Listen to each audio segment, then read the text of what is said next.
Here at Sacred Heart University, we have many students chasing their dreams, like junior Molly Jacob. She's working toward her goal of becoming a sports journalist.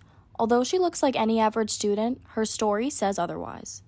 So my love for sports originated from my brother Tyler, who's 3.5 years older than me, and ever since we were younger, I've always wanted to follow in his footsteps. Like, I've always just wanted to be him because he's always inspired me. And so when I was choosing a career, I already had a natural sort of love and passion for sports, specifically football, through him, that it only made sense for me to get a career in something that I'm naturally obsessed with. My love for sports was always so strong as a child, but it's only getting stronger the more that I do, then the more that I see and the more that I become so thankful for everything that I've seen so far. So Molly always had a drive for sports, as she said. She started out cheerleading when I started playing football, and it kind of like went hand in hand together. Coming into college, taking her major seriously, doing all of her work that she does at school seriously, and always being very proud of the things that she created.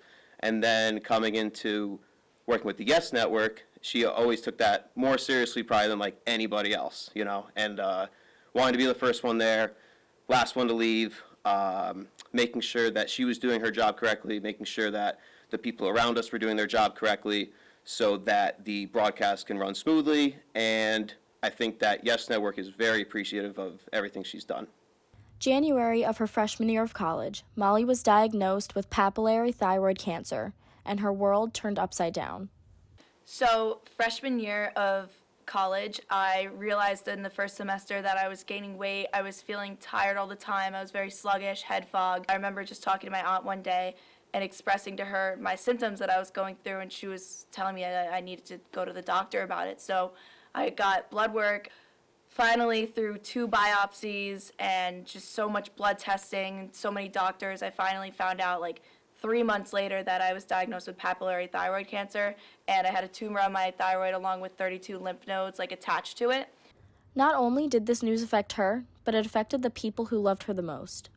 So when we found out that Molly was diagnosed with the cancer, I was working with my dad at the time, and she came into the shop, and we were kind of like surprised to see her. We didn't know what she was doing, and my mom followed in behind her, and she came up to me, and she's like, "I have thyroid cancer," and we were like, "Whoa!" Like, kind of caught off guard a little bit. I mean, we knew that she had like some like issues going on, so it could have been something, but then she told my dad too, and I remember my dad having a real concerned look on his face, and even though we knew that she was going to be okay, the cancer word is still a scary word in general. Since her diagnosis, Molly learned how fragile life is and to not take anything for granted.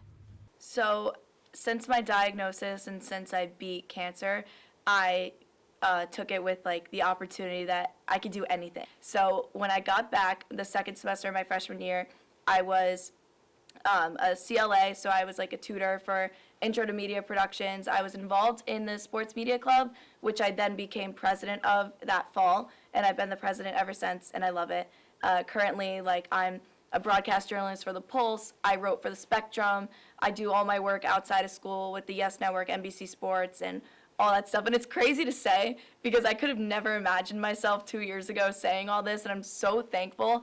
And with all the stuff that I've learned, I want to teach it to my fellow classmates and my fellow coworkers and all that stuff, because I just want to be like that positive light in the room no matter where I am. And I pray to God every night that I have that opportunity to be that person, like that shining light that people could look up to.